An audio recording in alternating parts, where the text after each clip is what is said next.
Tiene la palabra el señor Rafael Correa, presidente de la República del Ecuador. Gracias, Su Majestad.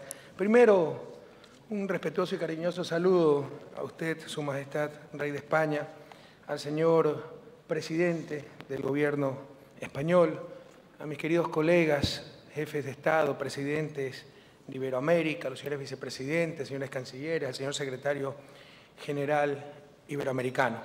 Queridas amigas, amigos, pueblos de Iberoamérica, la historia nos reúne en Cádiz para celebrar el bicentenario de una Constitución que quiso ser el canto plural de Iberoamérica, el más avanzado de su tiempo, pero fue el único, el primero y el último coro de un largo periodo de relación vertical y unívoca. Estamos aquí para renacer en el mejor espíritu de la Constitución de Cádiz, para reafirmar el sentimiento de unidad en la diversidad, de pluralidad e integración que compartimos, unidos ante todo por el deseo de alcanzar la felicidad de nuestros pueblos, tal como lo proclamaron los constituyentes de Cádiz hace 200 años. La crisis económica y social en la que está sumido el mundo occidental y que se manifiesta hace varios años con especial crudeza en los países del sur de Europa, ha puesto en evidencia varias cuestiones. Las recetas neoliberales de siempre no ofrecen una salida a la crisis, al contrario, la profundizan. Recetas que son las mismas que impusieron a los países de Latinoamérica, cuando hace muchos años teníamos que afrontar crisis de naturaleza y proporciones similares, o aún mayores. En Latinoamérica también fuimos víctimas de la colusión entre el capital financiero y la burocracia chantajista de ciertos organismos internacionales para el expolio de nuestros países y la imposición de agendas políticas de austeridad que afectan a las mayorías y solo benefician a unos pocos. Las políticas de austeridad en un contexto de recesión y desempleo solo profundizan y alargan la crisis, garantizando los retornos del capital financiero y el pago de una deuda pública, en parte incluso ficticia, ya que es deuda con sus propios bancos centrales. Tengo que expresar mi fraterno, pero firme desacuerdo con lo manifestado el día de ayer durante la inauguración de este evento por parte del señor secretario general iberoamericano. Los ajustes y reformas del consenso de Washington, impuestos por burocracias internacionales como el Fondo Monetario Internacional, Banco Mundial o Banco Interamericano de Desarrollo, no fueron parte de la solución, fueron parte del problema. Y el gran momento económico e incluso democrático, ya que estas políticas de ajuste también socavan y socavaron gravemente la legitimidad de la democracia, se debe precisamente a que América Latina está superando, y esperamos en forma definitiva, la larga y triste noche neoliberal contenida en el consenso de Washington y cuyos principales promotores fueron las burocracias internacionales anteriormente mencionadas, que incluso servían de instrumentos de política internacional de los países que la financian. Y de hecho creemos que estas instituciones tienen que reformarse profundamente.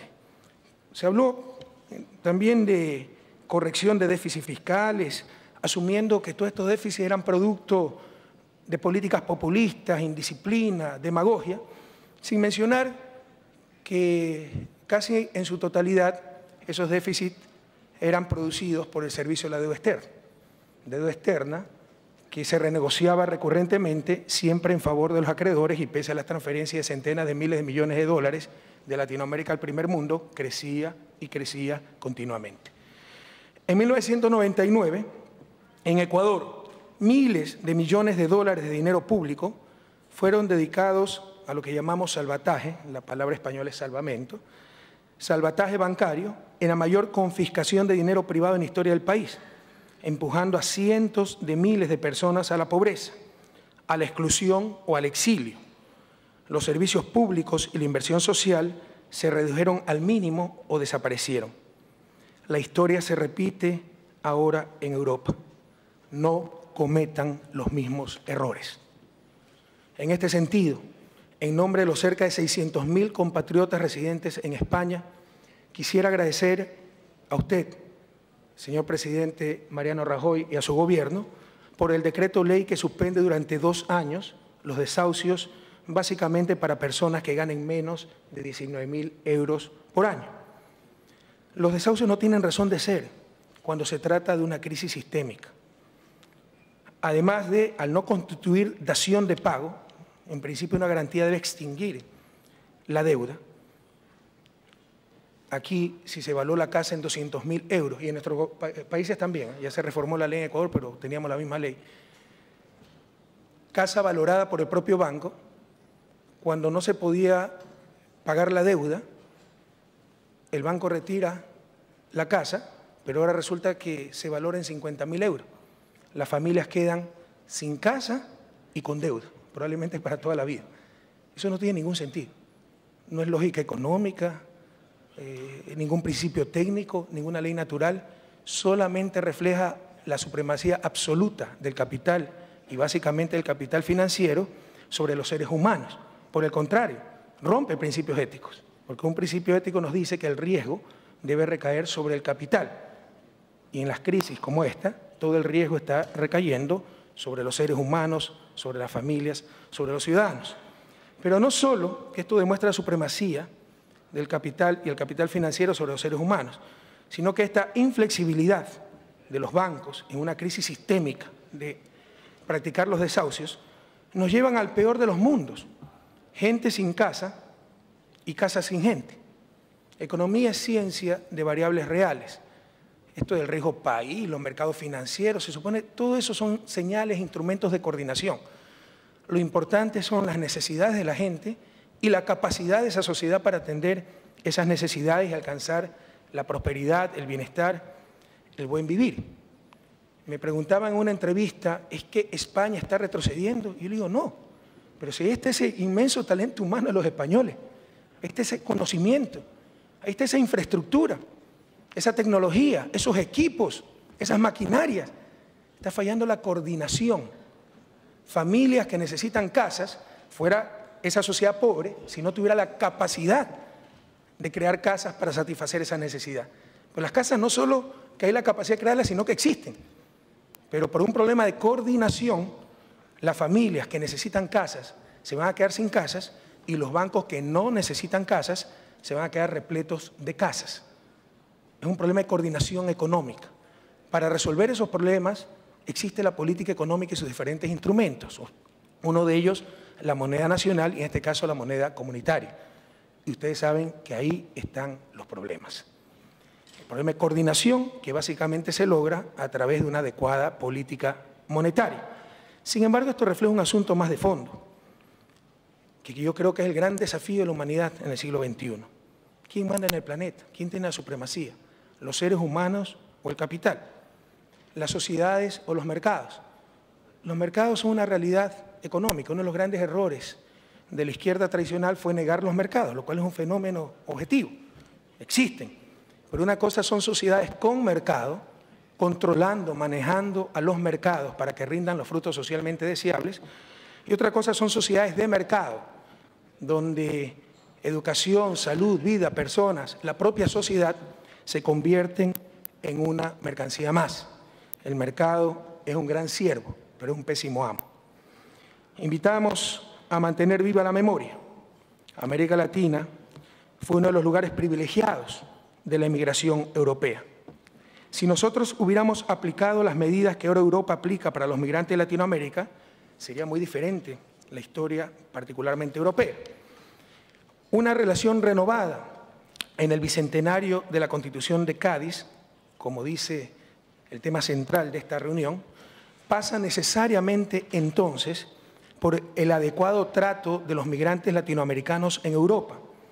Pero lo que vemos en ciertos países europeos es construcción de cárceles para los migrantes, en una globalización que paradójicamente impulsa cada vez mayor movilidad de capitales y mercancías, pero criminaliza la principal de las movilidades, la de los seres humanos.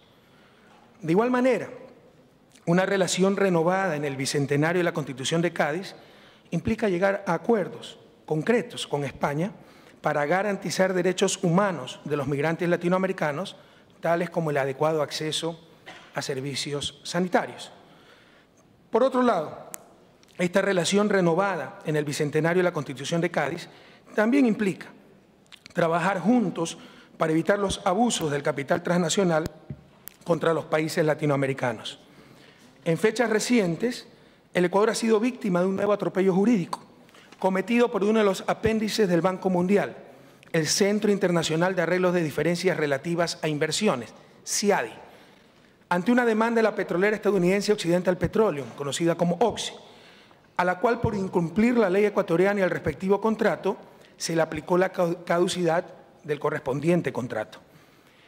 El Estado ecuatoriano clara e injustamente ha sido perjudicado en un laudo vergonzoso, ya que cito, y abro comillas, los actos ilícitos de la Oxy que violan el derecho ecuatoriano se han subestimado groseramente y no se han tenido en cuenta adecuadamente la importancia que tiene para cada Estado la observancia de su orden jurídico por parte de empresas extranjeras. Cierro cita. Continúo citando, abro comillas. El laudo de mayoría es tan escandaloso en términos jurídicos y contradictorio en términos jurídicos que no tengo otra alternativa que manifestar mis discrepancias. Cierro cita. Estas citas y expresiones no son el grito indignado de algún funcionario del gobierno ecuatoriano. Es el inusual voto salvado del árbitro Brigitte Stern en el laudo contra Ecuador en el CIADI, sorprendida por el descaro del írrito pronunciamiento. El CIADI ni siquiera tenía competencia para conocer la demanda de Oxy, ya que de acuerdo a las leyes ecuatorianas y al contrato de participación firmado por la compañía, la caducidad no es materia de arbitraje. Pese a reconocer esto, el tribunal se declara competente por sí y ante sí y decide que es un asunto importante para las inversiones y en consecuencia puede tratarlo. El tribunal también reconoce que Oxy violó la ley ecuatoriana y en particular violó la cláusula 16.1 del contrato de participación, pero juzga la ley y dice que es demasiado severa frente a la pena como si el inversionista no conoce o no conociera la ley. Y la sentencia en mayoría del CIADI otorga incluso cosas no pedidas por la compañía. Occidental había traspasado 40%, este fue el motivo de la litis, de la caducidad, 40% de sus acciones a una tercera compañía. Solo reclamaba 60% de su inversión.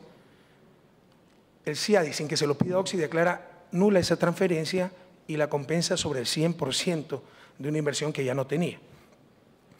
Y condena de esta forma el CIADI al país a pagar 1.770 millones de dólares, equivalentes al presupuesto anual en salud del Ecuador, más cerca de 500 millones en intereses. El Ecuador denuncia el mecanismo del CIADI por fraudulento e ilegítimo. Esta situación, que la viven y sufren también otros países de la región, ha llevado a la creación del grupo de trabajo de expertos de alto nivel en solución de controversias en materia de inversiones de UNASUR, cuyos trabajos avanzan hacia la creación de un centro de mediación y arbitraje de la Unión de Naciones Sudamericanas. Desde aquí hacemos un llamado a nuestros países hermanos a denunciar este tipo de convenios fraudulentos, parciales y atentatorios contra las garantías procesales básicas y la soberanía. Consideramos que esto también es parte de aquella relación renovada en el bicentenario de la Constitución de Cádiz. La mejor de las suertes, no sé por dónde está en orden alfabético, a nuestro querido amigo el presidente Calderón, a su familia, ahora que dejará la presidencia de México, y los mayores deseos de éxito al nuevo gobierno que iniciará sus gestiones el 1 de diciembre. Y nuevamente, muchas gracias a usted, Majestad, al señor presidente Mariano Rajoy y al pueblo español por habernos recibido y acogido con tanto cariño.